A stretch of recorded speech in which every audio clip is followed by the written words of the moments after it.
강재우 회장, 그는 아들의 묘 앞에서 미스터리와 마주친다. 그의 가정부의 딸이 울고 있었다. 그녀가 알고 있던 진실은 그가 전혀 예상치 못한 것이었다. 그는 침묵만을 기대하며 묘소에 왔고 오직 자신의 후회에만 사로잡혀 있었다. 강재호, 거대한 제국을 건설한 이 남자는 거의 알지 못했던 아들에 대한 슬픔의 안개 속에서 길을 잃었다. 하지만 오늘 일요일 그의 참회의식은 깨졌다. 다른 누군가가 그곳에 있었다. 작은 소녀가 울고 있었고 그녀의 손은 차가운 화강암 위에 놓여 새겨진 이름을 따라가고 있었다. 그녀는 색이 바랜 푸른 드레스를 입은 미스터리였고 그곳에 묻힌 전쟁 영웅을 알 리 없는 아이였다. 이 순간 한 재벌의 공허한 세계는 금이 가기 시작했고 그의 아들이 지금까지 무덤까지 가져갔던 비밀이 드러났다. 오늘 여러분은 이 이야기를 어디에서 보고 계신가요? 댓글로 알려주세요. 그럼 바로 이야기 속으로 들어가겠습니다. 그는 도시를 소유했지만 잃어버린 시간은 되살 수 없었다. 강재우는 매주 일요일 같은 길을 따랐고 슬픔의 안개 속에서 길을 잃었다. 그는 아들의 묘 앞에서 침묵을 예상했지만 오늘은 미스터리를 발견했다. 제네시스 지구심 속 침묵은 무거웠다. 강재호는 방탄 유리창 밖을 응시했다. 그는 분주한 서울 거리를 보지 못했다. 아무것도 보이지 않았다. 그가 건설한 도시의 스카이라인, 그의 이름이 붙은 빌딩들도 아무 의미가 없었다.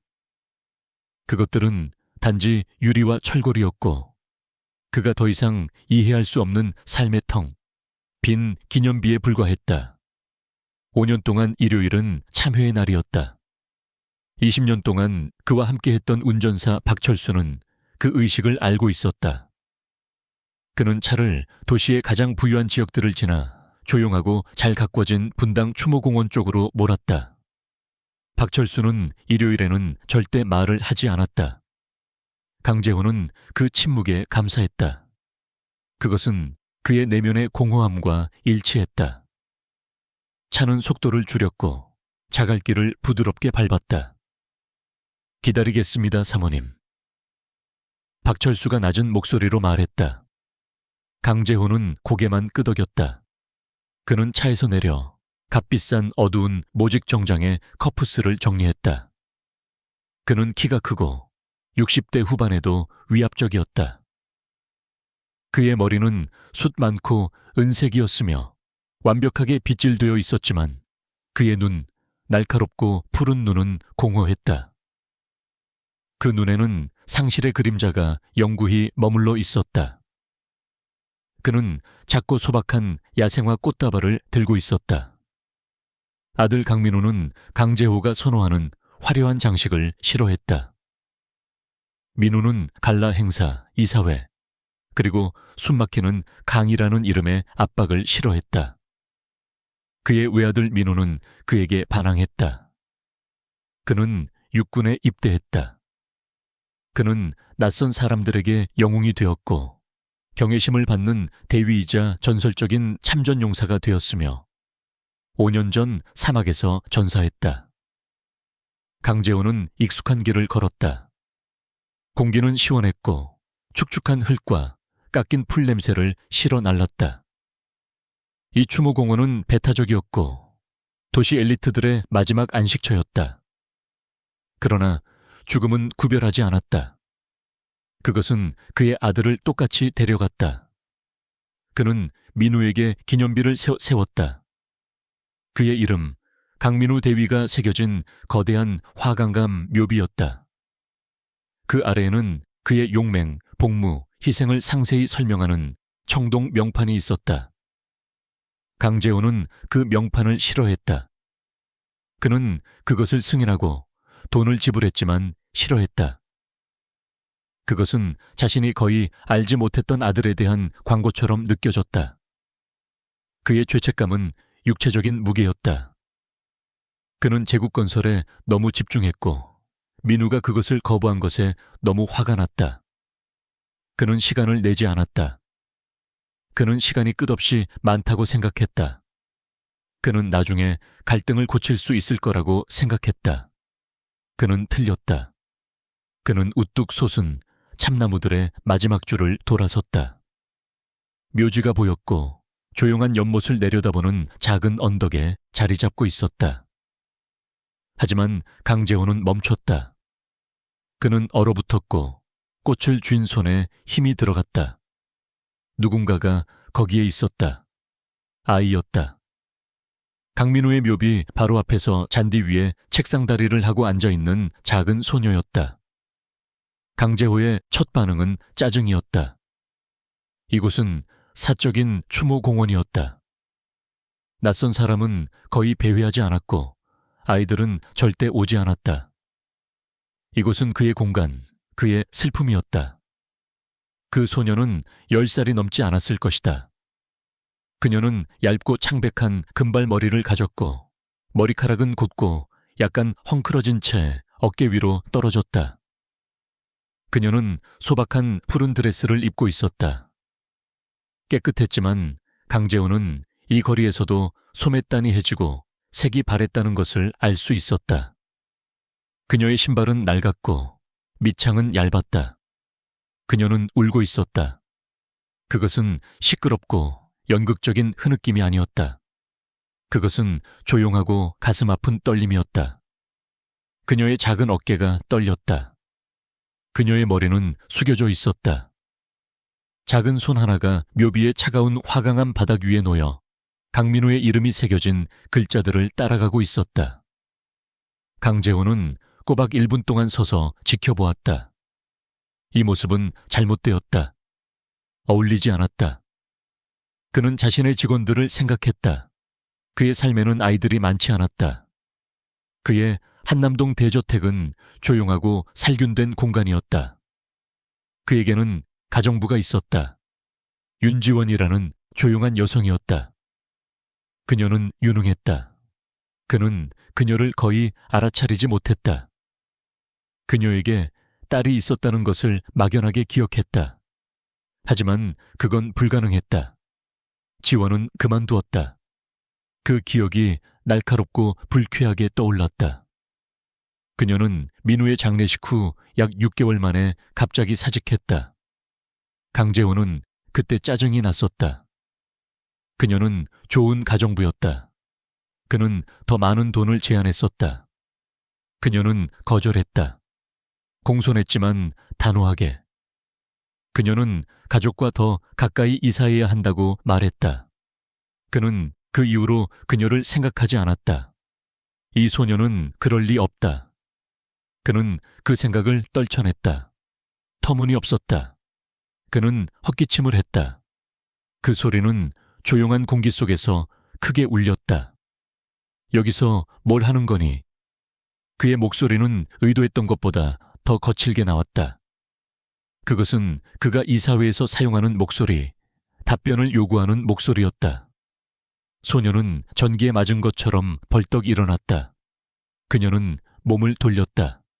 그녀의 눈은 휘둥그레졌고 울음 때문에 붉게 물든 놀랍도록 밝은 파란색이었다. 그녀의 얼굴은 더러움으로 얼룩져 있었는데 마치 더러운 손으로 눈물을 닦은 것 같았다. 그녀는 겁에 질린 듯 보였다. 잠시 동안 그들은 서로를 응시했다. 맞춤 정장을 입은 키 크고 위압적인 재벌과 색이 바랜 드레스를 입은 작고 연약한 소녀. 그는 그녀의 눈에서 두려움을 보았다. 하지만 그 밑에서 그는 다른 무언가를 보았다. 완고함의 번뜩임, 민우를 고통스럽게 떠올리게 하는 반항의 불꽃이었다. 너는 여기에 있으면 안 돼, 꼬마야. 강재호가 한 걸음 앞으로 나아가며 말했다. 그는 목소리를 부드럽게 하려 했지만 다정함에는 서툴렀다. 여기는 사적인 구역이야. 소녀는 한마디도 하지 않았다. 그녀는 그를 바라봤고 그의 손에 들린 꽃을 바라봤고 다시 무덤을 바라봤다. 그녀의 작은 가슴은 숨을 고르며 들썩였다. 그리고 그녀는 재빨리 도망쳤다. 놀라운 민첩함으로 몸을 움직여 달아났다. 잠깐 강재호가 소리쳤지만 그녀는 이미 추모공원 경계의 울창한 숲속으로 사라지고 있었다. 그녀는 뒤돌아보지 않았다. 강재호는 거기에 멍하니 서 있었다. 침묵이 이전보다 더 크게 밀려 들어왔다. 그는 무덤을 바라봤다. 그가 들고 있던 꽃은 갑자기 무겁고 무의미하게 느껴졌다. 그는 꽃다발을 잔디 위에 떨어뜨렸다. 그가 위축되었다고 생각했던 심장은 쿵쾅거리고 있었다. 저 소녀는 누구였지? 왜 민우의 무덤에서 울고 있었지? 그는 묘비로 걸어갔다. 그는 그녀가 앉아있던 곳을 내려다봤다. 잔디가 약간 눌려 있었다. 그리고 그곳 돌바닥 위에 작은 흰색 물체가 놓여 있었다. 강재호는 몸을 숙였다. 그의 무릎이 항의하며 삐걱거렸다. 그는 그것을 집어들었다. 작은 나무 조각새였다. 나무로 만들어졌고 흰색으로 칠해져 있었지만 페인트는 벗겨져 있었다. 오래된 것처럼 보였다. 사랑받은 것처럼 보였다. 그녀가 떨어뜨린 것이다. 그는 작은 나무새를 손에 꽉 쥐었다. 그것은 여전히 그녀의 손길로 따뜻했다. 그녀의 얼굴, 그 겁에 질리고 반항적인 파란 눈이 그의 마음에 불타올랐다. 그는 그것을 연결할 수 없었다. 그런데도 뭔가 익숙한 것이 있었다. 그가 완전히 붙잡을 수 없는 기억을 잡아당기는 무언가가 있었다. 그는 답이 필요했다. 그날 밤 강재호는 잠을 이룰 수 없었다. 평소에는 위안을 주는 침묵의 요새였던 그의 대저택이 무덤처럼 느껴졌다. 그는 읽지 않는 책들이 늘어선 서재의 육중한 가죽 의자에 앉았다. 작은 나무새가 그의 책상에 광택나는 마호가니 위에 놓여 있었다. 그는 계속해서 그녀의 얼굴을 보았다. 그는 계속해서 자신의 거친 목소리를 들었다. 그는 5년 동안 세상으로부터 자신을 봉쇄했다. 그는 고통을 일상, 더 많은 부의 공허한 추구 속에 묻었다. 그는 자신의 심장 주위에 벽을 너무 두껍게 쌓아서 아무것도 뚫고 들어올 수 없다고 생각했다. 이제 그 벽들이 금이 가기 시작하고 있었다. 금발머리와 낡은 신발을 신은 10살짜리 소녀가 다른 누구도 할 수 없었던 일을 해냈다. 그녀는 그에게 무언가를 느끼게 했다. 그는 호기심을 느꼈다. 그는 혼란을 느꼈다. 그리고 짜증 및 깊숙한 곳에서 그는 이상하고 달갑지 않은 걱정의 끌림을 느꼈다. 왜 그녀가 거기에 있었을까? 가난하고 알려지지 않은 아이가 그의 아들 전쟁 영웅과 무슨 관련이 있을 수 있을까? 그는 다시 전 가정부 윤지원을 생각했다. 그는 그녀를 직접 고용하지 않았다. 그의 가사 관리인이 처리했다. 하지만 그는 그녀를 기억했다. 그녀는 평범하고 조용하며 철저하게 유능했다. 그녀는 고개를 숙이고 다녔다. 그는 직원이 그러기를 바랐던 것처럼 그녀는 눈에 띄지 않았다. 그는 그녀의 딸을 기억했다. 그는 그 아이를 한두 번 직원 복도에서 잠깐 봤을 뿐이었다. 작고 조용한 소녀, 금발 머리였다. 강재호는 몸을 곧게 세웠다. 그는 책상 위에 전화를 들었다. 그는 버튼 하나를 눌렀다. 새벽 2시였지만 그는 반대편의 남자가 깨어 있을 것임을 알고 있었다. 서진태 강재호가 목소리를 단호하게 말했다. 회장님, 반대편의 목소리가 침착하고 전문적으로 대답했다. 서진태는 강재호의 사설 탐정이었고 수년 동안 그를 위해 민감한 기업 문제들을 처리해온 남자였다.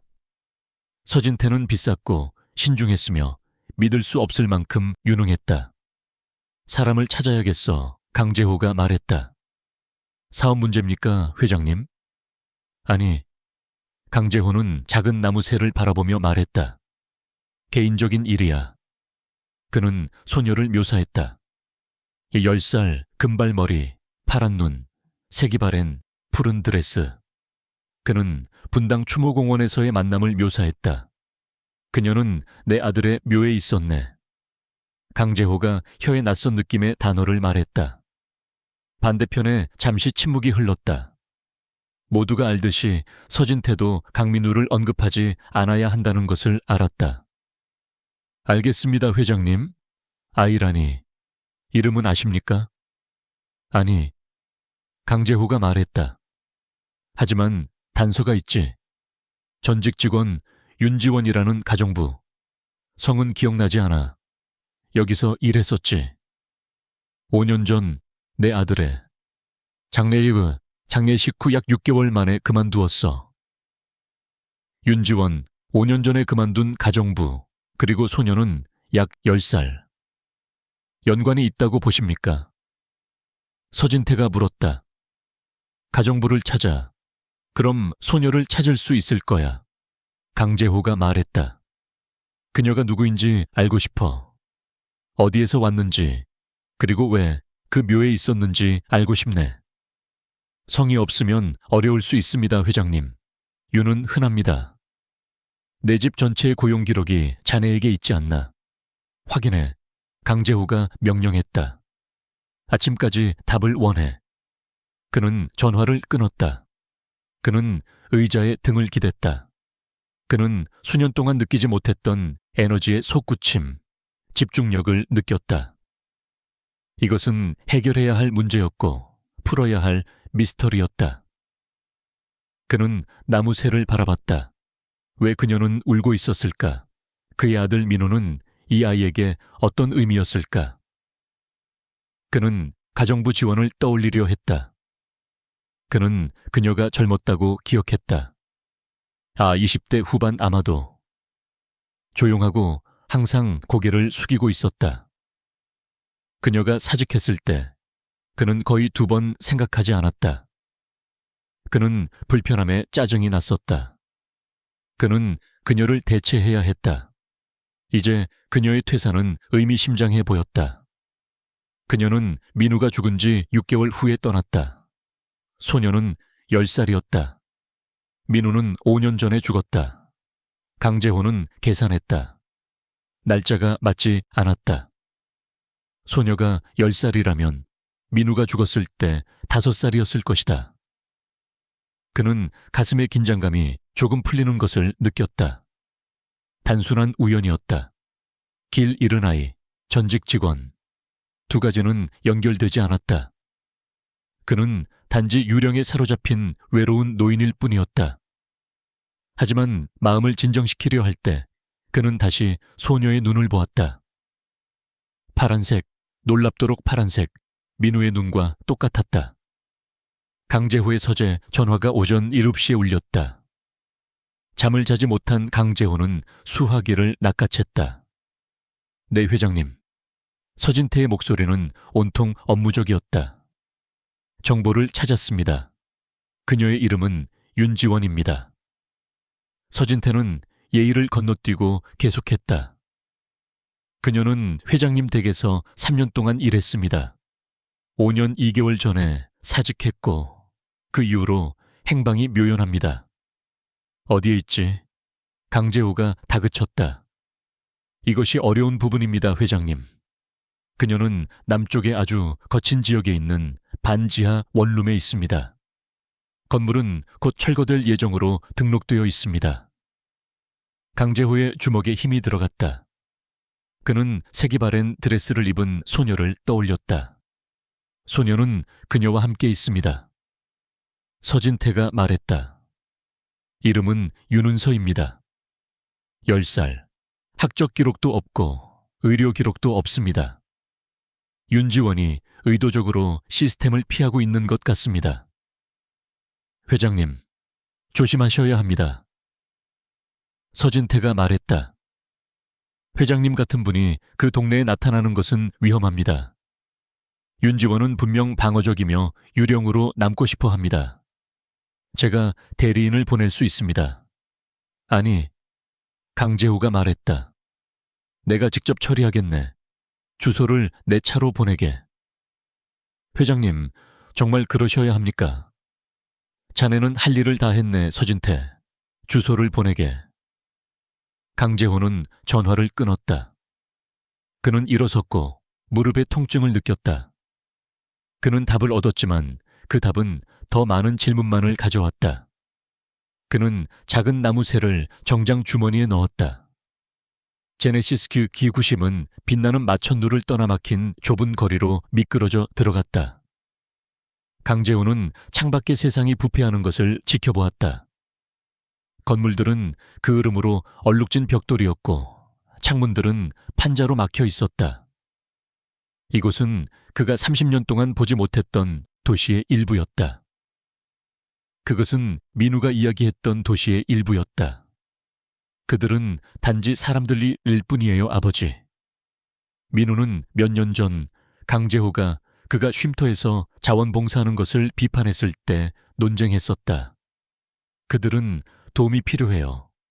우리는 필요한 것보다 훨씬 더 많이 가지고 있잖아요.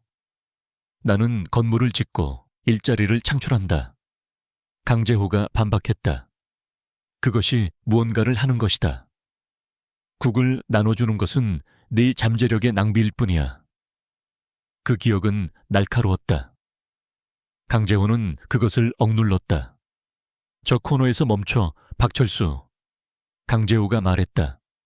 차가 휙 소리를 내며 멈췄다. 박철수가 돌아봤다. 회장님, 이곳은 안전하지 않습니다.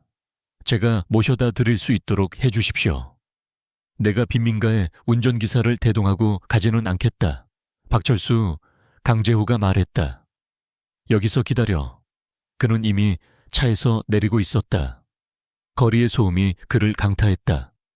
멀리서 사이렌 소리, 고함 소리, 배기가스 냄새. 그는 잠시 서 있었다. 500만 원짜리 정장을 입은 남자가 오물로 덮인 거리 위에 서 있었다. 그는 시선을 피하는 사람들을 무시했다. 그는 건물을 찾았다. 그것은 벽돌의 뼈대였다. 정문은 사라졌다. 그는 안으로 들어섰다.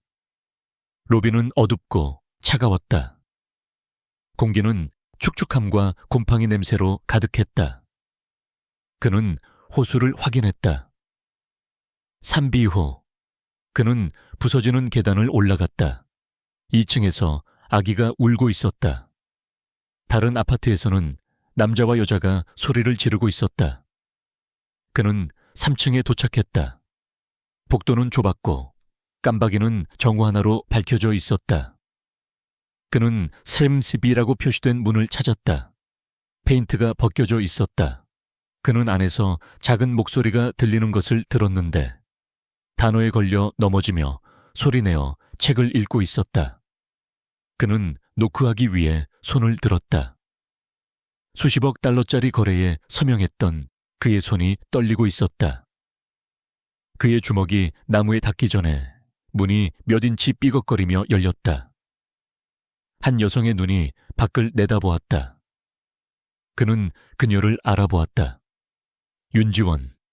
하지만 그녀는 그가 기억하는 여자가 아니었다. 이 여성은 말랐고 피부는 창백했다. 그녀는 지쳐 보였고 뼈만 남은 듯 했다. 한때 조심스러웠던 그녀의 눈은 이제 순수한 충격으로 커져 있었다. 회장님, 그녀가 속삭였다. 윤지원 강재호가 목소리를 침착하게 말했다. 그녀의 충격은 사라지고 공황으로 대체되었다. 그녀는 문을 쾅 닫으려 했다. 여기 오시면 안 돼요. 강재호는 손을 문에 평평하게 댔다. 그는 그녀보다 훨씬 강했다. 할 말이 있네. 할 말 없어요. 그녀가 밀어붙이며 말했다. 우리를 내버려 두세요.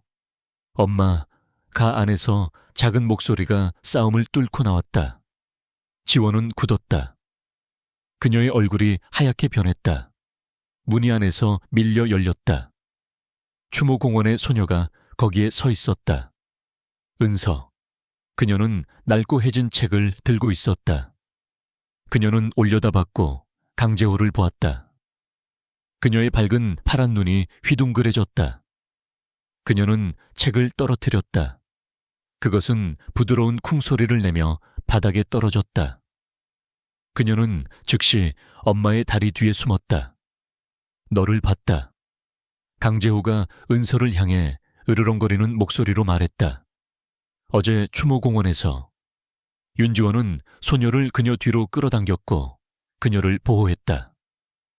그녀의 두려움은 사라지고 있었고 격렬한 보호적 분노로 바뀌고 있었다. 그녀는 그를 바라봤고 그를 충격에 빠뜨릴 정도의 증오가 담겨 있었다. 당신이 무슨 짓을 했는지 봐요. 그녀가 침을 뱉었다. 아이를 겁줬잖아요. 나가요. 나가. 왜 내 아들의 묘에 있었지? 강재호가 다그쳤다. 당신 상관할 바 아니에요. 윤지원이 떨리는 목소리로 말했다. 그는 내 아들이었네. 강재호가 말했다. 윤지원은 짧고 쓰라린 웃음을 터뜨렸다. 그것은 충격적이고 추한 소리였다. 당신의 아들이요. 당신은 그를 거의 알지 못했어요. 전혀 몰랐죠. 그 말은 강재호에게 물리적인 타격처럼 다가왔다. 그는 휘청거렸다.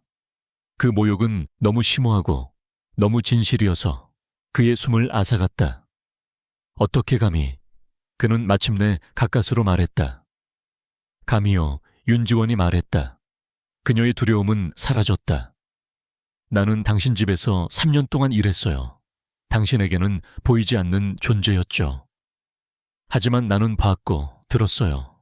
그는 당신에게 말하려고 했어요. 당신은 오직 당신의 이름, 당신의 돈에만 신경 썼죠. 당신은 가정부였어. 강재호가 통제력을 되찾기 위한 필사적인 시도로 말했다. 그는 내 가족이기도 했어요. 윤지원이 소리쳤다. 그 단어들은 복도에 울려 퍼졌다. 강재호는 얼어붙었다. 그는 윤지원을 쳐다봤다.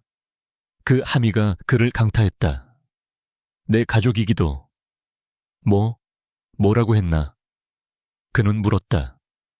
윤지원의 얼굴이 구겨졌다. 그녀는 자신이 무슨 말을 했는지 깨달았다. 그녀의 분노는 사라졌고 공황으로 대체되었다. 그녀는 은서의 팔을 붙잡았다. 엄마, 아파요. 소녀가 속삭였다. 가자. 윤지원은 광적으로 말하며 소녀를 어두운 아파트로 다시 끌어당기려 했다. 짐 싸야 해. 안 돼. 강재호가 말했다. 그는 문턱에 발을 받고 앞으로 나섰다. 어디도 못 가. 무슨 뜻인지 말해줄 때까지는. 그는 은서를 내려다봤다. 소녀는 그를 바라보고 있었는데 두려움뿐만 아니라 호기심과 그 눈으로, 민우의 눈으로 바라보고 있었다. 강재호의 머리가 빠르게 돌아갔다. 날짜. 지원은 민우가 죽은 지 6개월 후에 떠났지만 소녀는 10살이었다. 민우는 휴가로 집에 와 있었다. 그는 거의 11년 전에 마지막 싸움을 기억했다. 그들은 군대, 회사에 대해 논쟁했었다. 강재호는 용서할 수 없는 말들을 했었다. 그는 얇은 얼굴, 낡은 옷을 입은 윤지원을 바라봤다. 그는 10살짜리 소녀를 바라봤다. 말에 강재호가 명령했다. 지원은 갇혔고 그녀의 어깨는 패배감에 축 늘어졌다. 제발, 그녀가 속삭였다. 그냥 우리를 내버려 두세요. 우리는 당신에게 아무것도 원하지 않아요. 이것을 찾았네. 강재호가 목소리를 갑자기 조용하게 말했다. 그는 코트 주머니에 손을 넣었다. 그는 작고 페인트가 벗겨진 나무새를 꺼냈다. 은서의 머리가 휙 들렸고 그녀의 눈이 그것에 고정되었다. 내 새, 그녀가 헐떡였다. 그녀는 그것을 잡으려고 손을 뻗었고 두려움을 잊고 엄마의 뒤에서 나왔다. 강재호는 떨리는 손으로 그것을 내밀었다. 이것을 그가 만들었지, 그렇지? 그는 알았다. 그가 말하는 순간 그는 알았다. 민우는 목공예를 하곤 했다. 그것은 강재호가 비판했던 수많은 무의미한 취미 중 하나였다. 은서는 그의 큰 손에서 새를 가져갔다. 그녀의 작고 더러운 손가락이 그의 피부를 스쳤다. 우리 아빠가 나를 위해 만들어줬어요. 그녀가 아주 작은 속삭임으로 말했다. 복도가 기울어졌다. 강재호의 숨이 막혔다. 그는 윤지원을 바라봤다. 그녀의 얼굴은 비참함의 가면이었다. 눈물이 조용히 그녀의 뺨을 타고 흘러내렸다. 조용한 인정이었다. 우리 아빠, 강재호가 반복했다. 그는 은서를 바라봤다. 너의 아버지? 말해줘. 강재호가 윤지원에게 말했다. 그의 목소리는 더 이상 요구하는 것이 아니었다. 그것은 쉬고 필사적인 간청이었다. 진실을 말해줘. 윤지원은 딸의 어깨에 손을 얹고 그녀를 가까이 끌어당겼다. 네. 윤지원이 목이 메어 말했다. 민우는 은서의 아버지였어요. 강재우는 비틀거리며 뒤로 물러섰고 지저분한 문틀을 잡고 몸을 지탱했다. 그의 다리는 약하게 느껴졌다. 내 아들, 딸, 이 아이, 은서. 내 손녀야. 강재호가 속삭였다. 그 단어들은 낯설고 불가능하게 느껴졌다. 그녀의 이름은 은서예요. 윤지원이 힘을 조금 얻어 말했다. 그녀는 소녀를 다시 아파트로 끌어당겼다. 그리고 그녀는 내 딸이에요. 이제 우리에게 어떤 권리도 주장할 수 없어요. 제발 가세요. 그녀는 문을 닫았다. 강재호는 복도에 서 있었다. 그는 빗장이 제자리에 걸리는 금속성 소리를 들었다. 그는 침묵 속에 혼자였고 그녀의 말에 메아리만 있었다. 내 손녀. 침묵은 절대적이었고 오직 자신의 거친 숨소리만이 그것을 깼다. 그는 문에 벗겨지는 페인트를 응시했다. 그는 빗장이 제자리에 걸리는 소리를 들었다. 그것은 너무나도 최종적이고 너무나도 거부적인 소리여서 물리적인 타격처럼 느껴졌다. 손녀. 그는 세상의 모든 것을 숫자, 자산과 부채를 통해 처리하는 사람이었다. 이것은 계산되지 않았다. 그에게는 손녀가 있었다. 그의 아들 민우에게는 딸이 있었다. 그리고 그들은 그가 그의 개들조차도 머물게 하지 않을 곳에서 살고 있었다. 그는 벽에 기대섰다. 그의 다리는 불안정하게 느껴졌다. 그는 68세였다. 그리고 그의 인생에서 처음으로 그는 정말로 약하다고 느꼈다. 그는 윤지원의 얼굴을 생각했다. 두려움, 피로, 그리고 그녀가 그를 향해 가졌던 순수하고 하얗게 타오르는 증오. 당신은 그를 거의 알지 못했어요. 그녀의 말은 어떤 대차대 조표보다도 더 진실이었다. 그는 자산으로서의 민우, 상속자로서의 민우만을 알고 있었다. 그는 인간으로서의 민우를 전혀 알지 못했고 민우는 알았다. 민우는 그의 아버지를 신뢰할 수 없는 사람으로 보았다. 이런 일에 대해서는 더욱더 강재호의 분노가 다시 돌아왔지만 이제는 달랐다. 그것은 자신의 뜻이 거부된 남자의 날카로운 분노가 아니었다. 그것은 죄책감에 뜨겁고 역겨운 분노였다. 그는 다시 노크하기 위해 손을 들었다. 그것은 무겁고 느린 움직임이었다. 윤지원, 그가 목소리를 쉬면서 말했다. 그것은 힘을 잃었다. 윤지원, 제발 문을 열어주게. 안에서는 아무 소리도 없었다. 그 아이 은서, 그녀는 여기에 머물 수 없어. 강재호가 간청했다. 이곳은 아이가 있을 곳이 아니야. 민우의 아이는 그는 기다렸다. 그는 억눌린 소리, 속삭임을 들었다. 윤지원이 소녀를 조용히 시키고 있었다. 제발, 강재호가 다시 말했다. 나는 단지 돕고 싶네. 가세요. 윤지원의 목소리가 반대편에서 억눌렸지만 격렬하게 들려왔다. 당신은 도울 수 없어요. 당신은 파괴만 할 뿐이죠. 민우가 알았어요. 그는 당신이 우리를 소유하려고 할 거라고 말했어요. 그는 당신이 그녀를 당신의 소유물 중 하나로 만들려고 할 거라고 말했죠. 강재호는 움츠러들었다. 그 생각은 괴물 같았다. 그가 당신에게 그렇게 말했나? 그는 나에게 모든 것을 말했어요. 그녀가 목이 메어 말했다. 당신이 그의 군 경력을 사려고 어떻게 했는지, 그를 무너뜨리려고 어떻게 했는지 말했어요. 그는 우리를 사랑했어요, 회장님. 그는 당신을 사랑하지 않았고 당신이 그의 딸 근처에 오는 것을 원하지 않았어요. 이제 우리를 내버려 두세요. 침묵이 다시 돌아왔고 이번에는 더 무거웠다. 강재호는 또 다른 1분 동안 거기에 서 있었다. 그는 졌다. 협상에서 한 번도 져본 적 없는 그가 잠긴 문과 아무것도 없는 여자에게 패배했다. 그는 천천히 몸을 돌렸다. 그는 부서지는 계단을 내려갔다. 건물의 소리, 싸움, 우는 아기는 그를 비난하는 듯했다. 그의 손녀가 여기서 살고 있었다. 그는 거리로 나섰다. 도시 빈민가의 소음과 냄새가 다시 그를 강타했다. 그는 자신의 차를 보았다. 블록 끝에 번쩍이는 검은 제네시스 G90. 그것은 쓰레기장에 착륙한 우주선처럼 터무니없어 보였다. 박철수는 그를 보고 즉시 차에서 나왔고 그의 얼굴은 걱정으로 가득했다. 회장님, 다치신 데는 없으십니까? 강재호는 운전사를 바라보기만 했다. 그는 말을 할 수 없었다.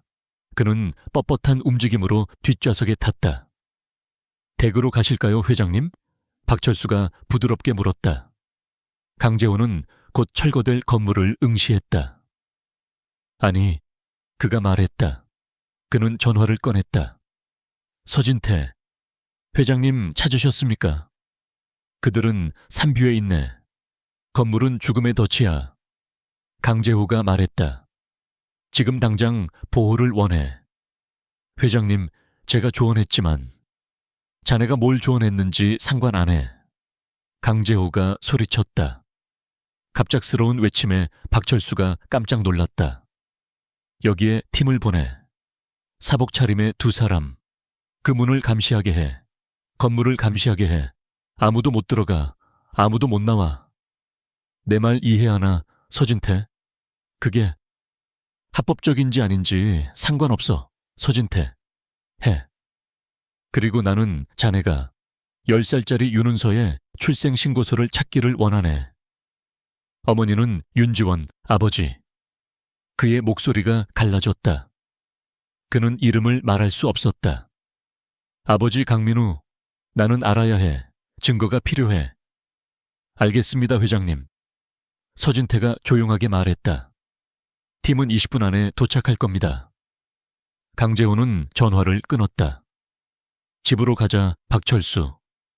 그가 겨우 속삭이듯 말했다.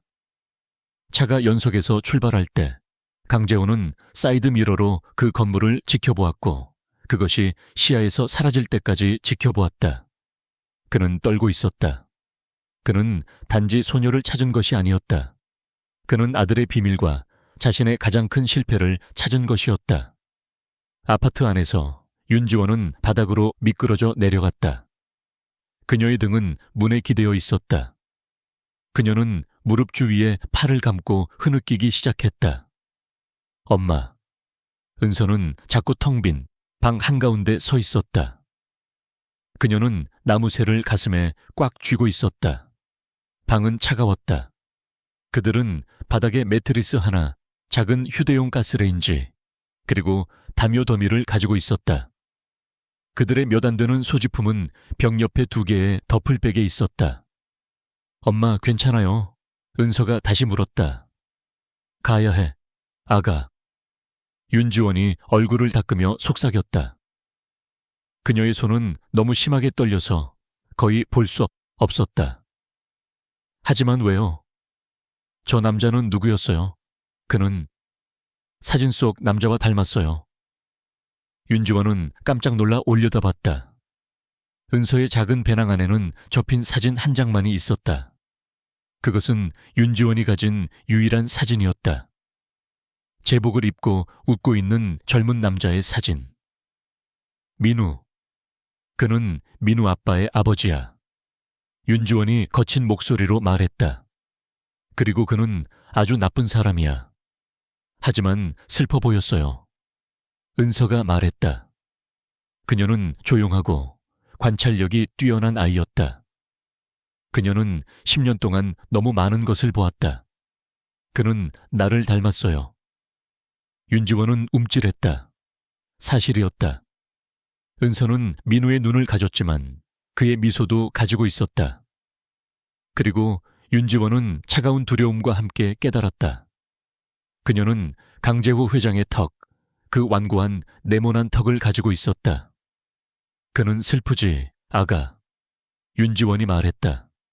하지만 그는 모든 것을 부수는 종류의 슬픔을 가진 사람이야.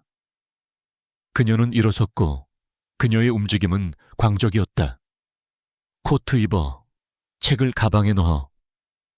어디로 가요? 은서가 작은 목소리로 물었다. 그녀는 이것에 익숙했다. 갑작스러운 움직임, 늦은 밤의 출발. 나도 몰라. 윤지원이 서랍에서 옷을 꺼내며 말했다. 그가 우리를 찾을 수 없는 곳, 서쪽 쉼터로 갈 거야. 아니, 그는 거기를 찾을 거야. 시외버스표를 사야 해. 그녀는 멈췄고 그녀의 손은 얼어붙었다. 그녀의 지갑에는 7,000원이 있었다. 그녀는 딸을 바라봤다. 은서의 금발, 머리는 얇았다. 그녀의 얼굴은 창백했다. 그녀는 10살치고는 너무 작았다. 윤지원의 마음은 과거로 돌아갔다. 그녀는 그 차갑고 살균된 대저택에서 민우를 만났었다. 그녀는 야간 간호학 수업을 듣고 있었다. 그는 그 집에서 그녀의 이름을 물어본 첫 번째 사람이었다. 그는 도서관에서 공부하는 그녀를 찾았었다. 그는 웃지 않았다. 그는 그녀의 책에 대해 물었고 귀 기울였다. 그들의 로맨스는 비밀이었고 주방에서의 늦은 밤 대화와 정원에서의 조용한 산책 중에 훔쳐낸 것이었다. 그는 그의 아버지와 전혀 달랐다. 그는 다정했다. 그는 그의 복무로 괴로워했지만 친절했다. 그가 그녀에게 조각한 작은 나무 새를 주었을 때 그는 미소 지었다. 평화를 위한 비둘기야. 나는 그것이 어떻게 생겼는지 기억해야 해. 그러고 나서 그는 배치되었다. 그녀는 자신이 임신했다는 것을 알게 되었다. 그녀는 겁에 질렸다.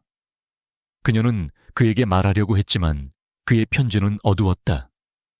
그는 힘든 상황에 있었다. 그리고 나서 뉴스가 왔다.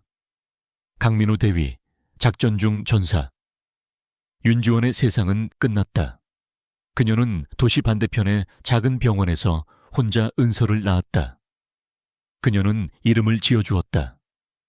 그녀는 아이를 안았고 민우의 눈이 그녀를 바라보는 것을 보았다.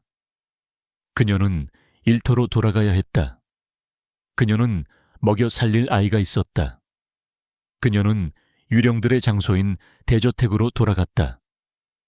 강재호는 슬픔 속의 폭군이었다. 그는 직원들에게 소리쳤다. 그는 물건을 던졌다. 그는 불행의 블랙홀이었다. 그녀는 그녀의 비밀을 숨겼다.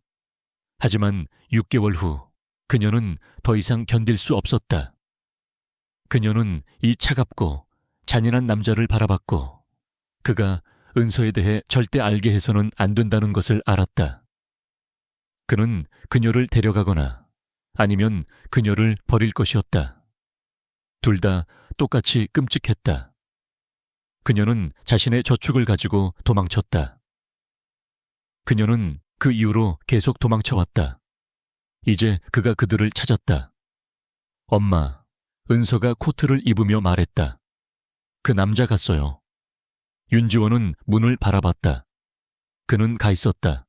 하지만 그녀는 그가 영원히 간 것이 아님을 알았다. 강재호 회장 같은 사람들은 포기하지 않았다. 그들은 묻지 않았다. 그들은 빼앗았다. 복도를 이용할 수밖에 없어 윤지원이 속삭였다.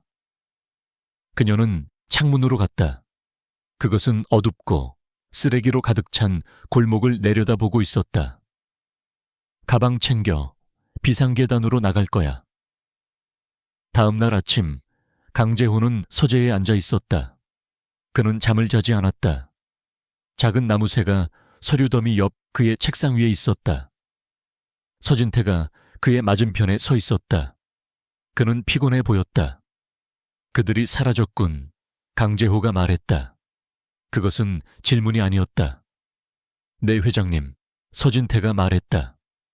제 팀은 저녁 8시 40분에 배치되었습니다. 그녀와 소녀는 회장님께서 떠나신 직후에 나갔음에 틀림없습니다. 그들은 뒤쪽 비상계단으로 나갔습니다. 제 부하들은 정면을 감시하고 있었습니다. 제 잘못입니다. 나는 그녀를 과소평가했어. 그녀는 5년 동안 도망쳐왔네. 강재호가 죽은 목소리로 말했다. 그녀는 아마추어가 아니야. 그녀는 엄마지. 그는 서류를 내려다봤다. 뭘 찾았나? 서진태가 책상 위로 서류 하나를 밀었다. 출생신고서 사본이었다. 윤은서, 어머니 윤지원, 아버지 강민우, 강재호의 숨이 막혔다. 그것은 흑백으로 거기에 있었다. 그녀는 그의 사망 후 6개월 만에 법원에 청원했다. 그녀는 법원에 청원해야 했다고 했습니다. 서진태가 말했다. 그녀는 증거가 있었습니다. 무슨 증거? 편지들. 서진태가 말했다. 그리고 이것입니다. 그는 강재회에게 다른 파일을 건넸다. 그것은 실험실 보고서, DNA, 친자 확인 검사였다. 검사는 강민우 대위가 요청했습니다. 서진태가 조용히 말했다. 그는 사망 3주 전에 군부대 병원에서 그것을 받았습니다. 그는 알고 있었습니다, 회장님. 그는 딸이 있다는 것을 알고 있었다. 방이 빙빙 돌았다. 강재호는 책상 모서리를 움켜쥐었다. 그의 아들은 아이가 있다는 것을 알았다. 그리고 그는 그의 아버지에게 말하지 않았다. 그는 가정부에게 말했었다. 그는 그녀를 신뢰했다. 그 배신은 너무 깊고 너무 심오해서 거의 그를 질식시킬 뻔했다. 윤지원에 대한, 세상에 대한 그의 모든 분노는 사라졌다.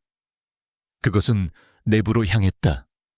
그의 뱃속에 무겁고 차가운 죄책감의 돌이 되었다. 그는 알았군. 강재호가 속삭였다. 그리고 그는 한마디도 하지 않았어. 그는 집으로 돌아오는 중이었습니다, 회장님. 서진태가 부드러운 목소리로 말했다. 그의 전출 요청은 승인되었습니다. 그는 그가 사망한 주에 집으로 날아올 예정이었습니다. 그는 그들을 위해 집으로 오고 있었습니다. 강재호는 눈을 감았다. 그는 민우의 얼굴을 보았다. 그가 말다툼했던 화난 젊은 남자가 아니라 정원에서 웃고 있는 소년으로서의 얼굴이었다. 그것은 너무 오래된 기억이어서 거의 상처를 주었다. 그들을 찾아, 서진태. 강재호가 말했다. 그의 목소리는 더 이상 명령이 아니었다. 그것은 간청이었다. 회장님, 어디를 말입니까? 모든 곳, 강재호가 말했다. 그는 출생신고서를 바라봤다. 그녀는 10살이야. 그녀는 모든 것이 필요해. 그들을 찾아. 내 손녀를 찾아. 윤지원과 윤은서에 대한 수색은 강재호의 삶을 집어삼켰다. 그는 회사를 버렸고 이사회, 인수, 수천억의 자산, 그리고 예상 성장률. 이 모든 것이 연기로 변했다. 그는 그의 부하들에게 맡겼다. 그는 모든 전화를 돌렸다. 그의 세계는 먼저 서재로, 그리고 나서 단 하나의 파일 내용으로 축소되었다.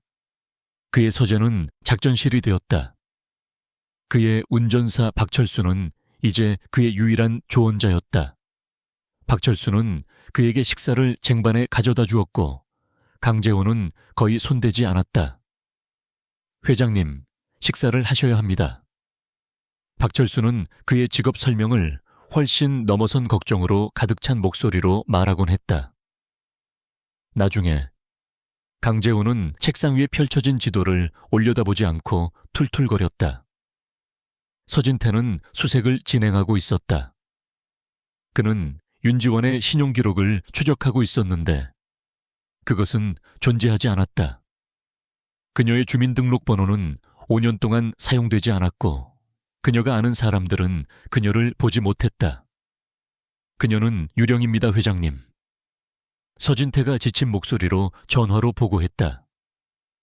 그녀는 현금으로 생활하고 있습니다. 그녀는 보이지 않는 존재로 지내는 것을 오랫동안 연습했습니다. 그녀는 유령이 아니야, 서진태. 10살짜리 아이를 가진 여자야. 강재호가 쏘아붙였다. 그들은 음식이 필요해. 그들은 쉼터가 필요해. 그들은 그냥 사라질 수 없어. 더 열심히 찾아. 그는 굶주린 남자였고 그가 상상할 수 있는 유일한 음식은 해답이었다. 며칠이 일주일로 흘러갔다. 강재호는 늙어 보였다. 그의 맞춤 정장은 옷장에 걸려 있었다. 그는 같은 회색 바지와 이제 구겨진 흰색 셔츠를 입고 있었고 소매는 걷어 올려져 있었다. 그는 면도를 하지 않았다. 그의 턱에 난 은색의 짧은 수염은 그를 재계의 거물보다는 난파된 사람처럼 보이게 했다. 그의 분노는 식었고 차갑고 아픈 공허함으로 대체되었다. 그것은 민우의 죽음이 새겨 넣었던 것과 같은 공허함이었다.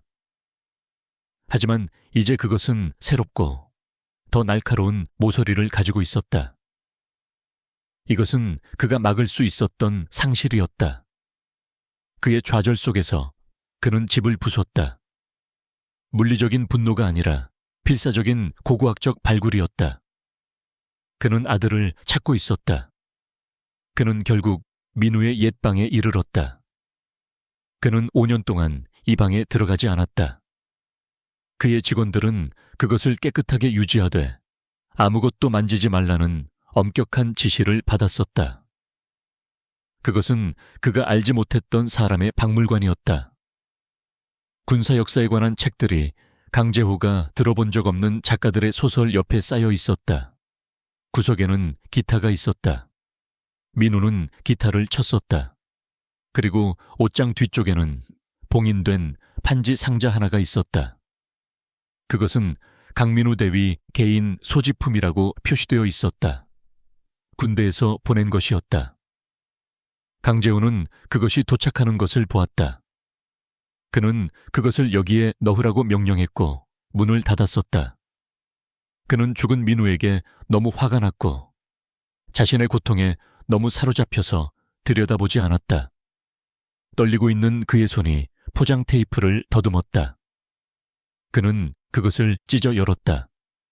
내용물에서는 희미하게 캔버스와 사막 먼지 냄새가 났다.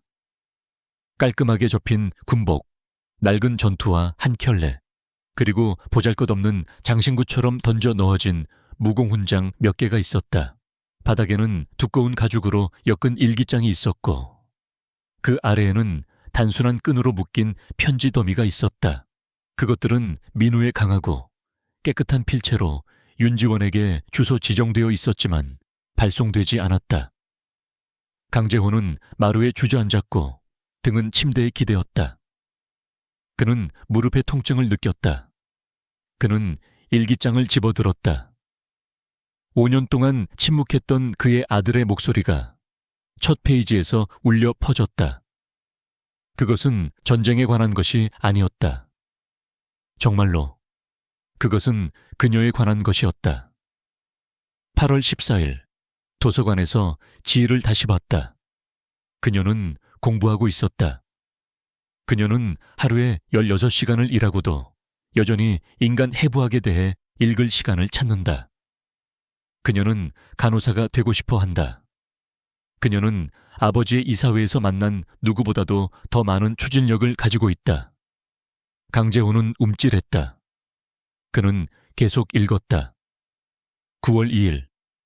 아버지와의 말다툼에 대해 그녀에게 말했다. 그는 내가 그만두기를 원한다. 그는 내 부하들을 무식한 얼간이들이라고 불렀고 내 복무를 어린애의 반항이라고 불렀다. 지는 그냥 들었다. 그녀는 판단하지 않았다. 그녀는 그냥 이해했다. 그녀는 내 팔에 손을 얹었다. 몇 달 만에 처음으로 평온함을 느꼈다. 나는 그녀와 사랑에 빠진 것 같다. 강재호는 눈을 감았다. 그 말다툼의 기억은 생생했다. 그는 잔인했었다. 그는 민우의 의지를 꺾으려 했고 강재호가 그를 위해 선택한 삶으로 그를 강제로 돌려보내려 했었다. 그는 심장이 쿵쾅거리며 건너뛰었다. 3월 21일, 11년 전. 2주간의 휴가. 2주간의 천국. 나는 돌아가는 것이 두렵다. 지와 나는 더 이상 우리 둘만이 아니다. 그녀는 어젯밤 내게 말했다. 나는 아버지가 될 것이다. 내 인생에서 이렇게 두려웠던 적이 없었고 이렇게 행복했던 적도 없었다. 나는 가족을 가질 것이다. 돈이나 권력이나 강이라는 이름에 관한 것이 아닌 진짜 무언가. 아버지에게는 말할 수 없다. 엄담해. 아직은. 절대로.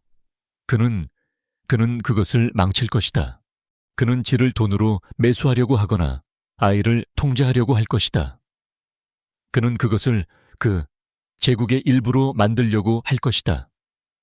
이것은 내 것이다. 이것은 우리의 것이다.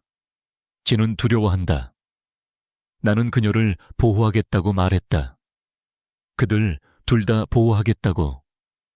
일기장이 강재호의 손에서 떨어졌다. 그는 그것을 망칠 것이다. 그 단어들은 묘비명이었다. 민우는 단순한 아들이 아니었다. 그는 사랑에 빠졌고 아버지가 되려던 남자였다. 그리고 그는 강재호를 바라봤고 괴물을 보았다. 그는 자신의 보물로부터 멀리 떨어져야 할 용을 보았다. 그는 당신이 우리를 소유하려고 할 거라고 말했어요. 윤지원의 목소리가 그의 기억 속에서 메아리쳤다. 그가 옳았어. 강재호가 텅 빈 방에 속삭였다. 그가 옳았어. 그는 죽은 아들의 방바닥에 아주 오랫동안 앉아 있었다. 그가 5년 동안 품어왔던 자기 연민, 그가 무거운 외투처럼 입고 다녔던 슬픔은 모두 타버렸다. 남은 것은 오직 날 것 그대로의 끓어오르는 수치심뿐이었다. 그는 마침내 이해했다. 그는 단지 아들을 잃은 것이 아니었다. 그는 아들을 쫓아냈던 것이다. 200m 떨어진 곳에서 시외버스가 휙 소리를 내며 멈췄다. 마지막 정류장입니다, 손님. 운전사가 말했다. 윤지원은 깜짝 놀라 깨어났다. 그녀의 목은 뻣뻣했다. 그녀는 내려다봤다. 은서는 그녀의 무릎에 머리를 대고 잠들어 있었고 그녀의 작고 창백한 얼굴은 며칠 만에 처음으로 편안해 보였다. 그녀는 여전히 나무새를 꽉 쥐고 있었다. 윤지원은 창밖을 바라봤다. 새벽 3시였다. 그들은 시골 일리노이의 작고 잊혀진 마을에 황량한 버스 정류장에 있었다. 비가 더러운 유리를 따라 줄무늬를 만들고 있었다. 아가, 우리는 도착했어. 그녀가 속삭이며 딸을 부드럽게 흔들었다. 은서는 웅얼거렸고 혼란스러운 눈을 떴다. 여기가 어디예요? 안전해요. 윤지원의 마음이 찢어졌다. 우리는 안전해, 아가. 그녀는 거짓말했다. 그녀에게는 7,000원이 있었다. 그녀는 그녀가 도움이 될 수 있다고 생각한 유일한 사람. 12년 동안 말하지 않았던 이복 여동생 윤미경에게로 도망쳤다. 그들은 좋은 조건으로 헤어지지 않았었다. 하지만 미경은 그녀에게 남은 유일한 가족이었다. 가자. 윤지원이 말했다. 은서의 작은 배낭을 메면서 조금만 걸어야 해. 그들은 버스에서 내려 차갑고 몰아치는 빗속으로 들어섰다. 윤지원은 얇은 재킷을 더 단단히 여몄다. 그녀는 텅 빈 거리를 바라봤다. 그녀에게는 전화도 없었고 택시를 탈 돈도 없었다. 그녀는 종기에 적어 외운 주소만 가지고 있었다. 5km 할 수 있어. 손잡아, 은서야. 그녀가 말했다.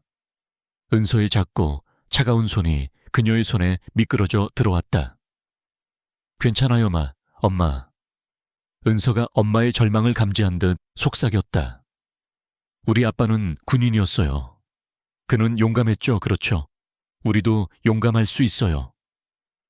윤지원은 멈췄다. 그녀는 젖은 포장도로에 무릎을 꿇고 딸을 격렬하게 껴안았다. 눈물이 그녀의 얼굴에 비와 섞였다. 그래, 아가. 그녀는 목이 메어 말했다. 그는 내가 아는 가장 용감한 남자였어. 그리고 너는 그와 똑같아.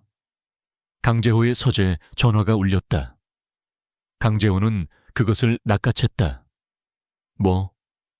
뭔가를 찾았습니다. 서진태가 말했다. 그의 목소리는 달랐다. 아드레날린으로 가득 차 있었다. 은행 기록이 아닙니다. 신용카드도 아닙니다. 그녀의 여동생입니다. 강재호는 몸을 굳게 세웠다. 그녀에게 여동생이 있나? 이복 여동생입니다. 윤미경, 아버지가 다릅니다. 따로 자랐습니다. 기록에 따르면 그들은 사이가 틀어졌지만 제가 윤미경의 주소를 확인했습니다. 작은 마을, 홀턴, 일리노이. 회장님으로부터 남쪽으로 3시간 거리입니다. 주소는 어떻습니까? 강재호가 물었다. 그의 마음은 이미 빠르게 움직이고 있었다. 전기 요금입니다. 서진태가 말했다. 그리고 강재호는 그가 미소 짓는 것을 거의 들을 수 있었다. 윤미경은 작은 집을 가지고 있습니다. 그녀는 독신이고 식당 종업원으로 일합니다. 그녀의 전기 사용량은 지난밤까지 2년 동안 같았습니다. 지난밤 그녀의 물과 전기 사용량이 모두 급증했습니다. 작은 급증이지만 2명의 새로운 사람이 집에 있다는 것과 일치할 것입니다. 강재호는 일어섰다. 그녀는 거기에 있어. 강재호가 말했다. 그것은 추측이 아니었다. 그것은 확신이었다. 회장님, 뭘 하시려는 겁니까? 서진태가 물었다. 경찰에 전화할까요? 아동복지센터에? 출생신고서를 가지고 있나? 강재호는 책상 위의 일기장을 바라봤다. 그는 발송되지 않은 편지들을 바라봤다. 그는 그것을 망칠 것이다. 그는 우리를 소유하려고 할 것이다. 아니, 강재호가 조용한 목소리로 말했다. 그는 어두운 창문에 비친 자신의 모습을 바라봤다. 그는 헝클어진, 부서진 노인을 보았다. 이것은 협상이 아니었다. 이것은 적대적 인수가 아니었다. 아니, 그는 다시 말했다. 그의 목소리가 단호해졌다. 자네는 아무것도 하지 마, 서진태. 누구에게도 전화하지 마. 자네는 내게 주소와 수표를 보내. 수표를 현금으로 바꿔야겠네. 수표요, 회장님? 큰 것으로 강재호가 말했다. 그리고 나서 자네는 나를 위해 변호사를 찾을 거야. 내 기업 변호사 중 한 명이 아니라 가정법 전문 변호사, 주에서 가장 훌륭한 사람으로. 그는 민우의 방식대로 이것을 할 참이었다. 자신의 방식이 아니라 그는 그의 손녀를 데려가지 않을 것이었다. 그는 그녀를 얻을 것이었다. 박철수, 강재호가 서재 문을 열고 소리쳤다. 박철수는 그가 기다리고 있었던 것처럼 즉시 그곳에 있었다. 차를 준비해, 박철수. 드라이브를 갈 거야. 댁으로요, 회장님. 아니, 강재호가 말했다. 그는 책상에서 작은 페인트 벗겨진 나무새를 집어 주머니에 넣었다. 그것은 돌이나 열쇠처럼 느껴졌다. 우리는 홀턴으로 간다. 홀턴으로 가는 드라이버는 3시간의 팽팽한 침묵이었다. 박철수는 운전했고 그의 눈만이 움직였고 백미러로 힐끗 보았다. 그는 20년 동안 모셨던 고용주가 무너지는 것을 지켜보고 있었다. 강재호는 뒷좌석에 앉아 있었고 푹신한 가죽은 차가운 위안이었다. 그는 평평하게 수확된 옥수수밭을 보지 못했다. 그는 그들이 지나치는 작고 잊혀진 마을들을 보지 못했다. 그는 차 안에 없었다. 그는 빈민가의 현관에서 문빗장을 듣고 있었다. 그는 아들의 방에서 일기장을 읽고 있었다. 그는 작은 페인트 벗겨진 나무새를 손에 쥐고 있었다. 그의 엄지손가락은 마치 기도 구슬처럼 그것의 부드러운 머리 위를 문질렀다. 그는 예행 연습을 하고 있었다. 남자가 무슨 말을 해야 할까? 미안하다. 그것은 너무 작았다. 돕고 싶네. 그것은 위협처럼 들렸다. 나는 그녀의 할아버지다. 그것은 요구, 소유의 행위였다. 그는 계속해서 민우의 일기장으로 돌아왔고 그 단어들은 그의 영혼에 낙인처럼 찍혔다. 그는 그것을 망칠 것이다. 그는 우리를 소유하려고 할 것이다. 나는 그러지 않을 것이다. 강재호가 텅 빈 채 속삭였다. 이번에는 아니다. 그들은 홀턴에 도착했다. 그것은 시간과 돈이 지나쳐간 마을이었다. 메인 스트리트는 벽돌 건물들의 줄이었고 일부는 판자로 막힌 창문이 있었다. 조용하고 가난했다. 박철수는 제네시스 Q90을 거리로 몰았다. 인도 위의 사람들이 멈춰 서서 쳐다보았다. 그 차는 단지 기이한 것이 아니었다. 그것은 비난이었다. 주소는 다음 거리입니다, 회장님. 박철수가 말했다. 여기서 차를 대게 강재호가 명령했다. 박철수는 문 닫은 식당 앞에 멈췄다. 회장님, 이 차는 강재호가 목소리를 거칠게 말했다.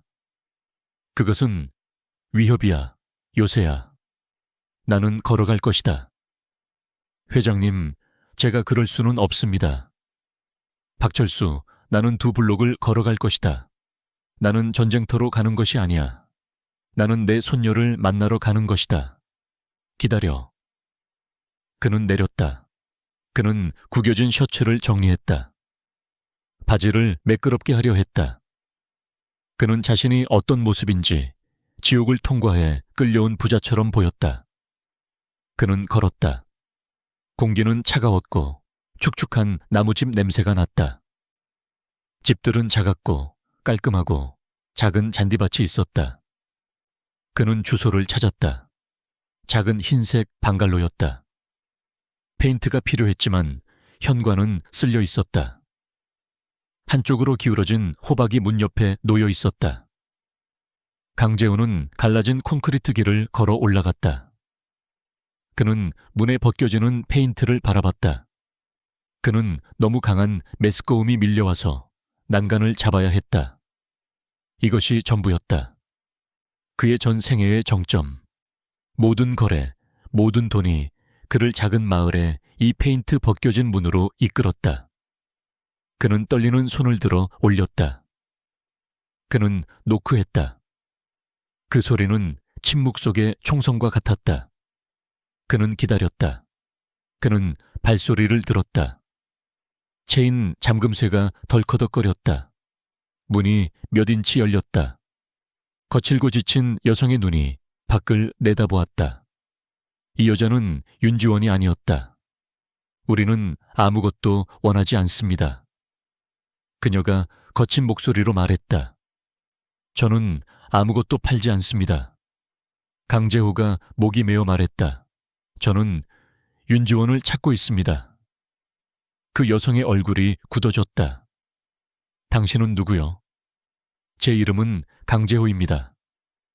그는 인식을 보았다. 지원이 그녀에게 말했었다. 그녀는 여기 없어요. 그 여성이 거짓말을 했고 문을 닫으려 하기 시작했다. 제발, 강재호가 말했다. 그 단어는 반사적이었다. 그것은 그녀를 멈추게 했다. 제발, 그녀가 여기 있다는 것을 압니다. 그리고 은서도. 저는 민우의 아버지입니다.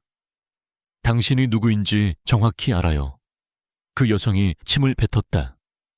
당신은 그녀가 도망치게 만든 이유예요. 그녀의 삶을 망친 이유죠.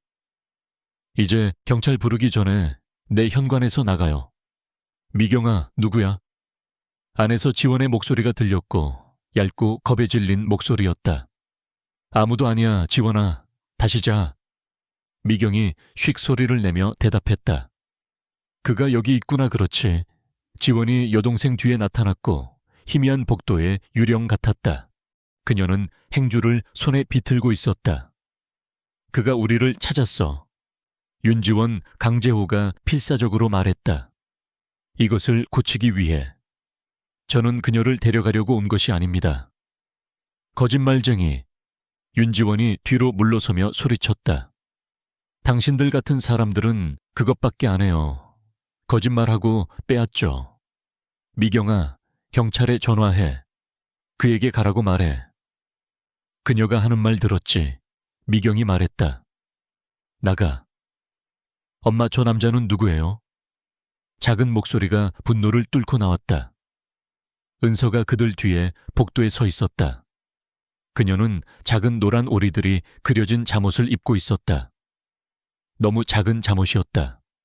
그녀의 금발머리는 잠 때문에 헝클어져 있었다. 그녀는 강재호를 보았다. 그녀의 눈이 휘둥그레졌지만 이번에는 도망치지 않았다. 그녀는 그냥 응시했다. 강재호의 시선은 그녀에게 고정되었다. 그는 숨을 쉴 수 없었다. 이 아이는 그의 아들의 아이였다. 그녀는 진짜였다. 그는 윤지원과 미경을 잊었다.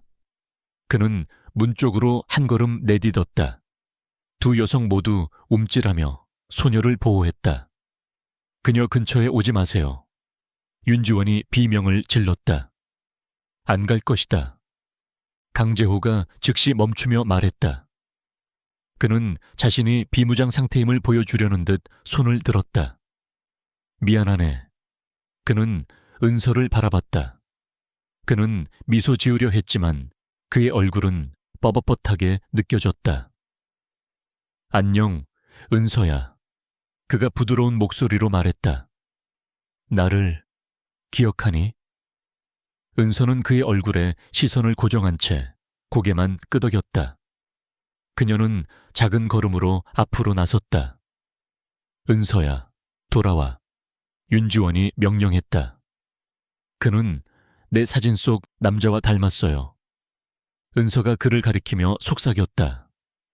맞아. 윤지원이 목이 메어 말했다. 그는 민우의 아버지야. 강재호의 심장이 아팠다. 그는 주머니에 손을 넣었고 그의 손가락이 작은 나무 새를 감쌌다. 그는 그것을 꺼내 펼친 손바닥 위에 올려놓았다. 너는 이것을 두고 갔었지.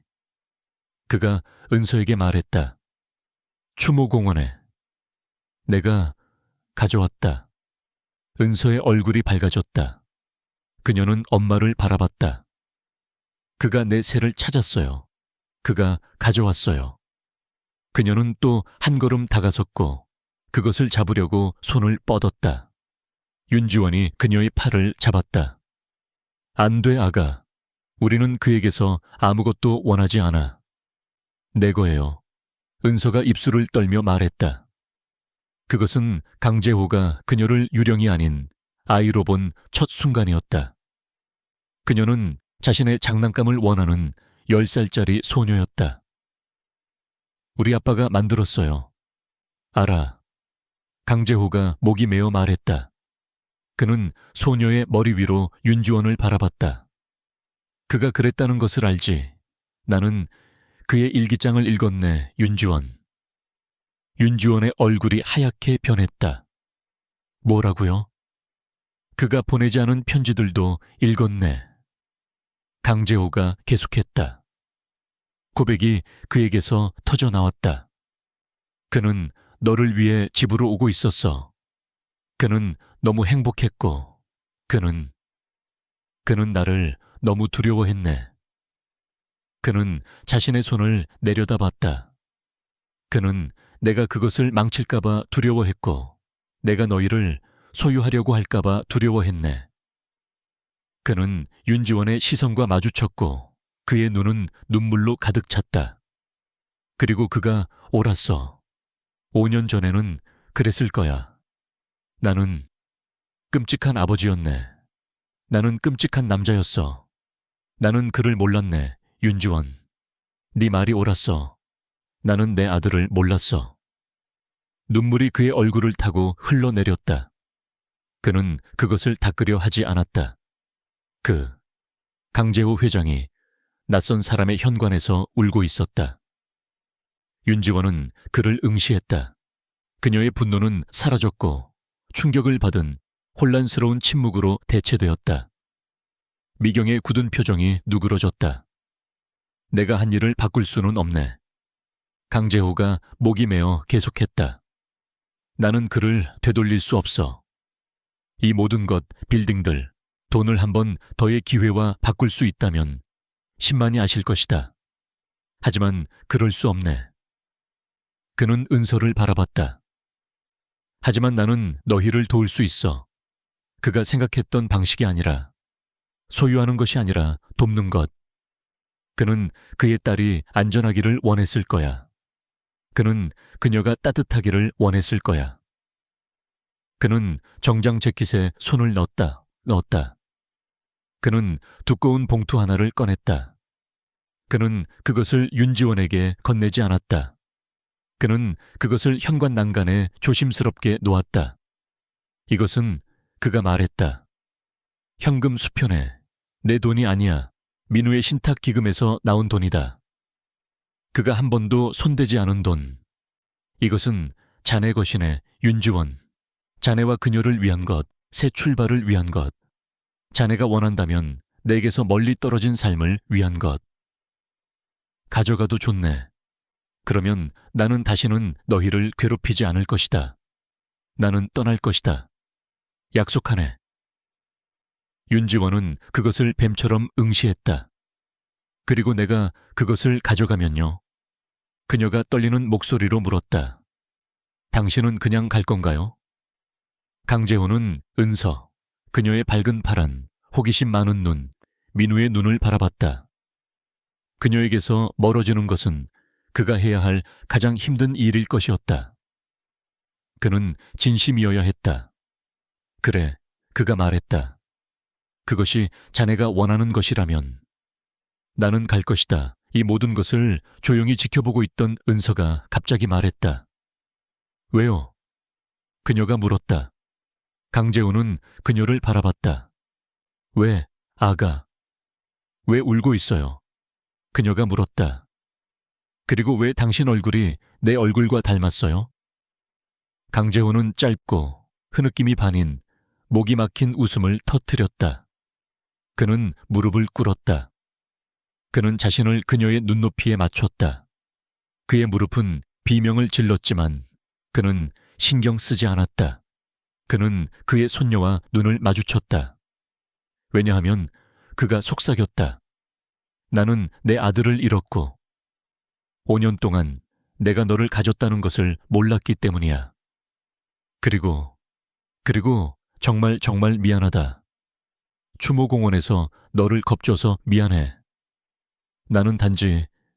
나는 늙고 슬픈 사람이야. 은서야. 은서는 엄마를 바라봤고 다시 강재호를 바라봤다. 그녀는 윤지원에게서 떨어져 나섰다. 그녀는 바로 그에게 걸어갔다. 미경은 헉소리를 냈다. 지원은 손을 뻗었지만 멈췄다. 은서는 한 발짝 떨어진 곳에 서 있었다. 그녀는 그의 얼굴을 바라봤다.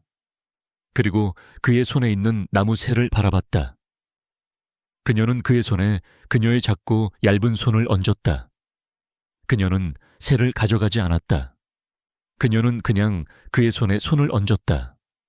그녀의 손가락은 작고 따뜻했다. 이제 내게 줄 수 있어요. 그녀가 말했다. 강재호의 손은 너무 심하게 떨려서 거의 그것을 열 수 없었다. 그는 새가 그녀의 작은 손바닥으로 떨어지게 했다. 그녀는 그것 주위에 손가락을 닫았다. 그녀는 작고 수줍지만 눈부신 미소를 지었다. 그것은 민우의 미소였다. 고마워요. 그녀가 말했다. 그것을 찾아줘서. 강재호는 무너졌다. 그는 얼굴을 손으로 가리고 흐느꼈다. 그는 그의 아들, 잃어버린 세월, 낭비, 잔인함, 그리고 이 순간의 순전한 맹목적인 행운을 위해 울었다. 그는 작은 손이 그의 머리 위에 그의 은색 머리를 쓰다듬는 것을 느꼈다. 괜찮아요. 은서가 속삭였다. 괜찮아요, 할아버지. 강재우는 얼어붙었고 차갑고 축축한 현관나무 위에 무릎 꿇고 있었다. 그의 전체 조심스럽게 구축된 세계는 이것으로 축소되었다. 그의 손녀의 작은 손이 그의 머리 위에 얹힌 구체적인 느낌. 그는 훌쩍이는 소리를 들었다. 그것은 그가 아니었다. 그는 올려다봤고 그의 눈은 흐릿했고 얼굴은 젖어 있었다. 윤지원은 문간에 서 있었고 팔은 자신을 감싸고 있었다. 행주는 바닥에 있었다. 그녀의 얼굴은 혼란, 슬픔, 그리고 깨지기 쉬운 두려운 희망으로 망가져 있었다. 실용적인 미경이 길고 느린 숨을 내쉬었다. 그녀는 강재호, 은서, 그리고 여동생을 바라봤다. 에휴. 미경이 거친 목소리로 주문을 깨뜨리며 말했다. 하루 종일 저렇게 무릎 꿇고 있게 둘 거야? 이웃들이 겁먹겠어. 그리고 내 현관이 젖고 있잖아. 윤지원은 여동생을 바라봤고 그리고 그녀의 아들의 아버지를 바라봤다. 그는 작아 보였다. 위압적이고 무서운 재벌은 사라졌다. 그녀가 본 것은 오직 늙고 마음이 찢어진 남자뿐이었다. 은서는 변화를 감지하고 강재호의 머리에서 손을 떼고 그의 손에 미끄러져 넣어뒀다. 그의 크고 떨리는 손은 본능적으로 그녀의 손을 감쌌다. 엄마, 은서가 조용한 목소리로 말했다. 그는 추워요. 윤지원의 결심, 그녀가 10년 동안 유지해온 분노와 두려움의 벽이 마침내 무너졌다. 그녀는 딸의 단순하고 심오한 연민과 싸울 수 없었다. 그녀는 강재호의 부서진 얼굴 속 진실과 싸울 수 없었다. 그녀는 방충망 잠금쇠를 풀었다. 그것이 크게 삐걱거렸다. 들어와요. 윤지원이 속삭였다. 그냥 들어와요. 밖은 너무 추워요. 강재호는 올려다봤고 그의 눈은 커졌다. 그는 이해하지 못했다. 그것은 초대였다. 손님, 그냥 들어오세요. 감기 걸리기 전에. 미경이 투덜거리며 문을 활짝 열었다. 강재호는 난간을 이용해 몸을 일으켰다. 그의 무릎은 삐걱거렸고 그의 몸은 아팠지만 그는 은서의 손을 놓지 않았다. 그는 비틀거리며 문턱을 넘었다. 그는 작고 깨끗하지만 가구 몇 개만 있는 거실로 들어섰다. 따뜻하댔다. 커피와 계피 냄새가 났다. 집이었다. 은서는 그를 울퉁불퉁한 꽃무늬 소파 쪽으로 잡아당겼다. 여기 앉을 수 있어요. 그녀가 그가 아이인 것처럼 말했다. 그는 앉았다. 그는 주위를 둘러봤다. 선반 위에는 사진들이 있었고 은서의 학교 그림이 벽에 테이프로 붙어 있었다. 그리고 작은 테이블 위에는 제복을 입은 민우의 액자 사진이 있었다. 윤지원은 벽난로 옆에서 그의 맞은편에 서 있었다. 미경은 팔짱을 낀 채 주방 입구를 지키고 있었다. 저는 강재호가 시작했다. 그는 무슨 말을 해야 할지 몰랐다. 고맙습니다. 저는 편지들도 읽었어요. 윤지원이 떨리는 목소리로 말했다. 그가 내게 보낸 것들. 그는 그의 부하들을 너무 자랑스러워했어요. 그는 너무 착했어요. 그랬지. 강재호가 속삭였다. 그는 당신을 사랑했어요. 윤지원이 그녀에게서 터져 나오듯 말했다. 그는 당신에게 너무 화가 났지만 당신을 사랑했어요. 그는 단지 당신이 그를 보기를 원했어요. 상속자가 아니라 그냥 그를. 내가 바보였네. 강재호가 말했다. 그는 민우의 사진을 바라봤다. 나는 눈이 멀고 오만한 바보였어. 나는 너무 많은 시간, 너무 많은 사랑을 낭비했네. 그는 윤지원을 바라봤다. 봉투, 수표, 여전히 자네 것이네. 민우의 것 가져가도 좋아. 그가 말했듯이 자네는 간호학을 공부할 수 있어. 집을 살 수 있어. 어디든 갈 수 있어. 나는 자네를 막지 않을 것이다. 윤지원은 현관 난간에 놓인 봉투를 바라봤다. 그녀는 딸을 바라봤다. 딸은 소파 위로 올라가 이제 이 낯선 새 남자 옆에 앉아 있었다. 은서는 머리를 강재호의 어깨에 기대고 있었고 눈은 잠으로 무거워져 있었다. 저는 더 이상 도망치고 싶지 않아요. 윤지원이 속삭였고 눈물이 다시 고였다. 저는 너무 피곤해요. 도망치는 것이 너무너무 피곤해요. 그럴 필요 없어. 강재호가 목이 메어 말했다. 그는 부드럽게 은서의 작은 어깨 주위에 팔을 둘렀다. 다시는. 한 달 후 분당 추모공원의 공기는 차갑고 날카로웠다. 하늘은 밝고 구름 한 점 없는 파란색이었다. 강재호는 아들의 묘 앞에 서 있었다. 그는 그의 어두운 모직 오버코트를 입고 있었지만 따뜻함을 느꼈다. 작은 손이 그의 손에 끼워져 있었다. 여기서 저를 봤어요? 은서가 물었다. 그녀는 새 밝은 분홍색 코트와 그녀의 금발머리를 거의 덮는 흰색 모자를 쓰고 있었다. 바로 여기야. 강재호가 부드러운 목소리로 말했다. 네가 바로 저기 앉아서 울고 있었지. 저는 슬펐어요. 은서가 단순한 사실을 설명하듯 말했다. 아빠가 보고 싶었어요. 나도 그가 보고 싶다. 강재호가 말했다. 괜찮을까요, 회장님? 강재호가 돌아봤다. 윤지원은 몇 발짝 뒤에 서 있었고 야생화 꽃다발을 들고 있었다. 그녀는 달라 보였다. 그녀의 뺨에는 혈색이 돌았고 그녀의 머리는 다듬어져 있었다. 그녀의 눈 밑에 다크서클은 사라졌다. 그녀는 하늘과 같은 색의 새 따뜻한 코트를 입고 있었다. 강재호입니다, 윤지원. 그가 부드럽게 말했다. 그리고 그래요. 괜찮고 말고요. 은서는 엄마에게 달려갔고 꽃을 받아 조심스럽게 무덤으로 걸어갔다.